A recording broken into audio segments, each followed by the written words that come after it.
Okay, so we're going to talk about two behaviours, stand and stay. I'm going to start with stand. The first technique you can use to teach a stand behaviour is lure and reward. With lure and reward, you take a treat that the dog really likes. I'm using Primula cheese. You put it near the dog's nose, and then you slowly and gradually move the hand away from the dog, and the dog follows it, and then you reward your dog once it's in place. You can do this from the down position, Duchess, down, Duchess, down, down. Right. To do this from the down position, you just put it up and away from your dog, and so that they're standing like that. Down. Another technique for training is lure and click.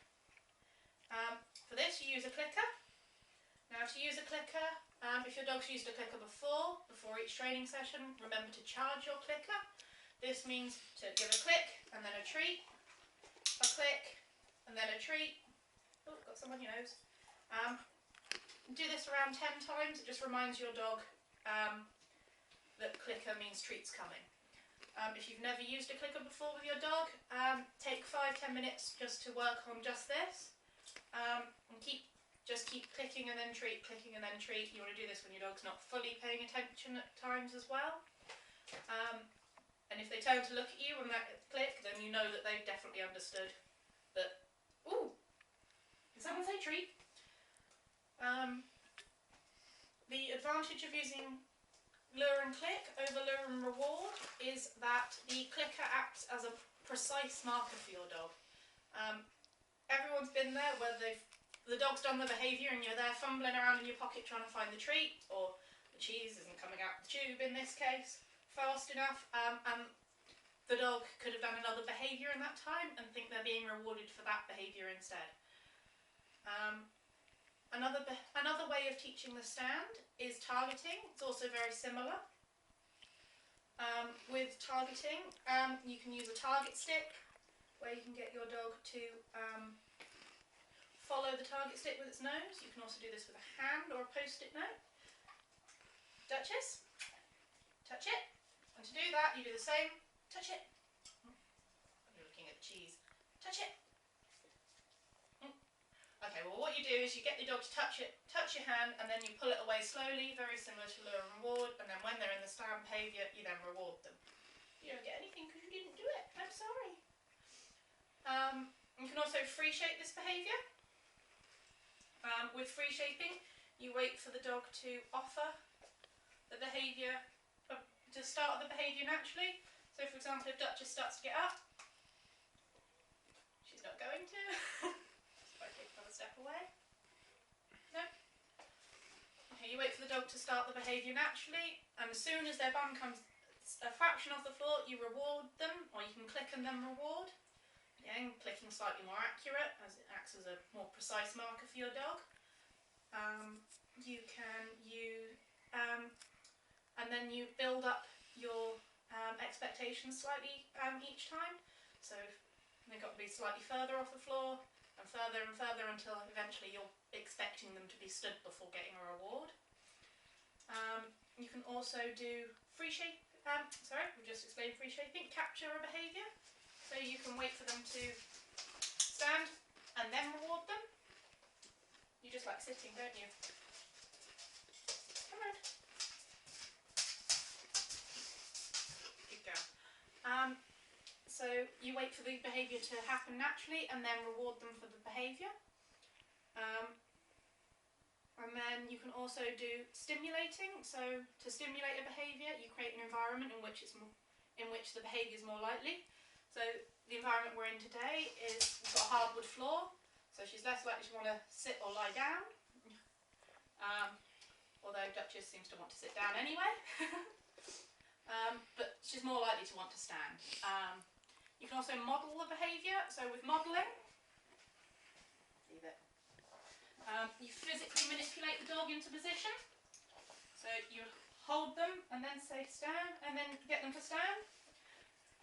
Adding the cue for all of these behaviours, whether it's a visual cue, like that for sit, or a verbal cue, so for example stand.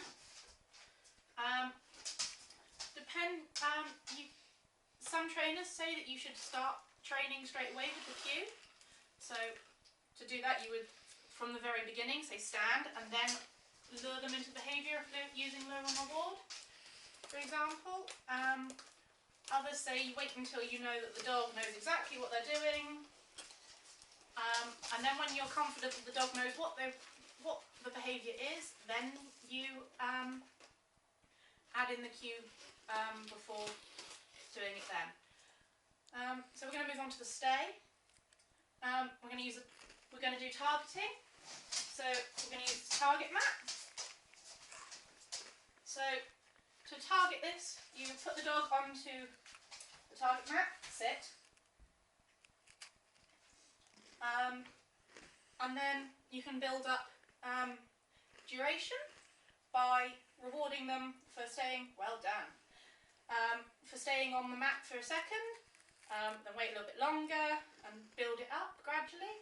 And then you can make it which is off, wait. And then you can make the task more difficult, so instead of confining them to a larger area, just come forward, you confine it to a smaller area. In which that they have to stay and make it smaller and smaller until eventually they learn just to stay where you've put them. Good girl, thank you, well done. So you can do that.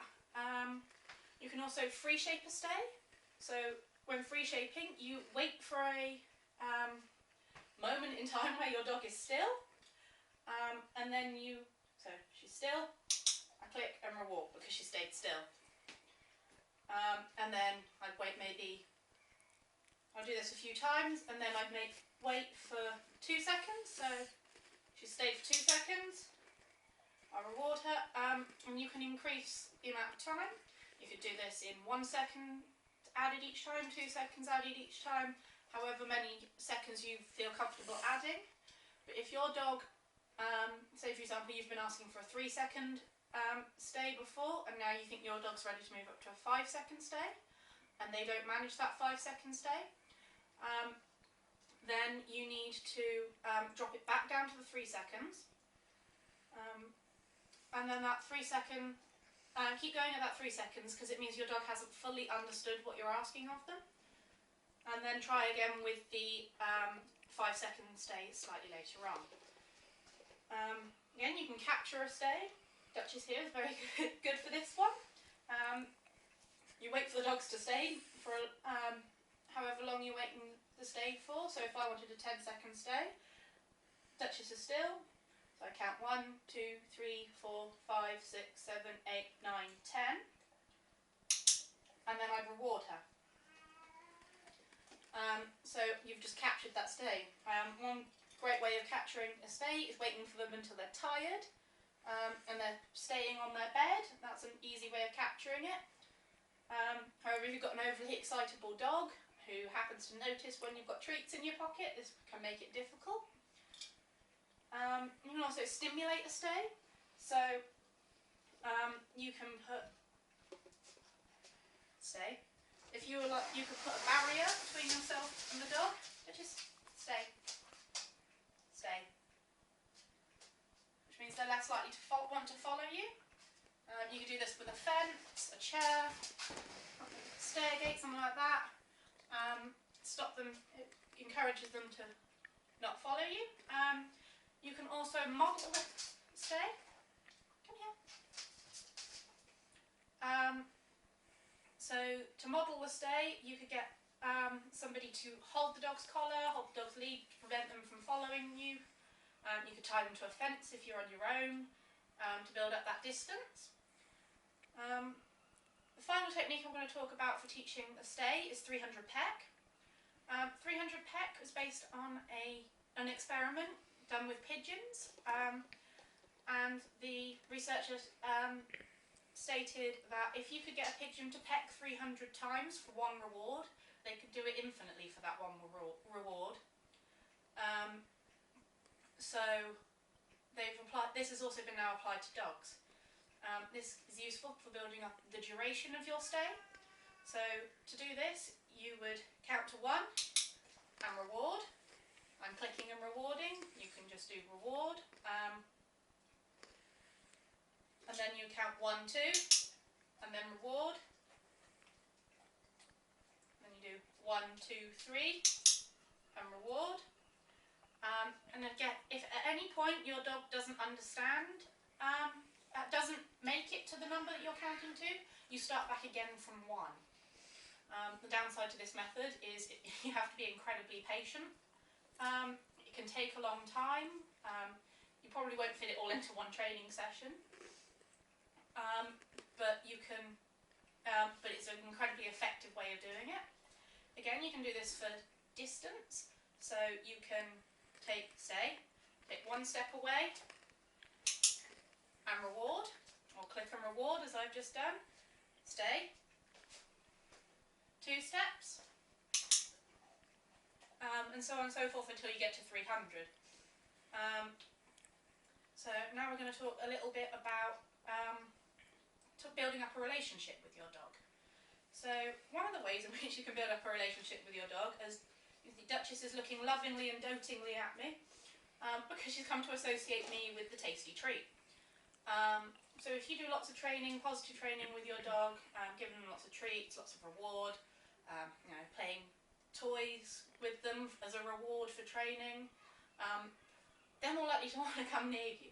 Because they're going to think, oh yeah, if I go over to there, we might do training, and training's exciting because I get lots of treats and I really like treats. There aren't many dogs in this world who don't love treats, or even if you use their favourite toy for training with as a reward. You can also, to build up your relationship with your dog, you can take them to new and exciting places. So take them to a beach that you've not been to before for a walk. You could go to a new forest walk. Duchess! I'm sorry. Good girl. So you can do that, or you can swap the cheese. That was empty. So if you go into a new and exciting place with your dog associates you picking up that lead with something really exciting. They're going to enjoy their walking, they're going to enjoy spending that time with you. Another thing that your dog and you can do together to bond is playing tug of war. So if you're playing tug of war with your dog and you let them win, they're more likely to want to play with you. However, if you let them win every time, then it can get really boring. It's predictable to them. They know that they're going to win. So they're not going to want to play. But if you win every time, then they're not going to want to play again because they're not going to win. They know they're not going to win, so what's the point in playing with you? So if you aim for half the time your dog wins, half the time you win, your dog doesn't know who's going to win, therefore it's exciting because, ooh, am I going to win this time? Is my owner going to win? So yeah, they more likely to want to play with you. So those are some things in which you can do to build up that relationship, and that's all.